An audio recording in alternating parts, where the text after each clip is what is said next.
আসসালামু আলাইকুম বন্ধুরা, আপনারা দেখতেই পেরেছেন যে আমি আপনাদের সঙ্গে আজ কি শেয়ার করতে এসেছি। দেখুন কত বড় দুইটা লেবু। বাজারে গিয়ে এরকম লেবু আমার চোখে পড়েছে। ভাবলাম সবাই শরবত তৈরি করে এই লেবু দিয়ে, আমিও দুইটা নিয়ে যাই কিনে, শরবত তৈরি করে দেখি কেমন লাগে খেতে। প্রথমত মনে করেছিলাম লেবু যেহেতু বড় হবে মনে হয় ভিতরে রস কম হবে। একটা কেটে দেখি অনেক পরিমাপ রস হয়েছে। তার জন্য আমি দুইটা লেবু কাটি নাই, একটাই কেটে রস বের করে নিয়েছি। আর একটাতে অনেক খানিকটা রস হয়েছে, দুইটা নিই নাই কারণ অনেক টক ছিল লেবুর রসটা।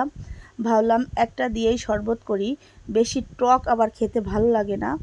যাই হোক, যার জন্য একটা লেবু দিয়েই শরবত করেছি, আর একটা লেবুতে কিন্তু 1 জগ শরবত হয়েছে।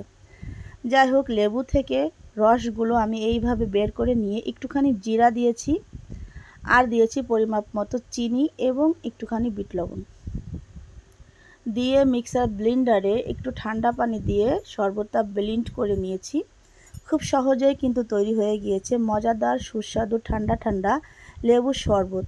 লেবুর শরবত কম বেশি সবাই তৈরি করে, কিন্তু এত বড় বড় লেবু দিয়ে কেউ শরবত তৈরি করে না সাধারণত। আমি এনেছি শুধুমাত্র এই জন্য বড় লেবুর শরবত কেমন হয়, তা মাশাআল্লাহ ভালো হয়েছে।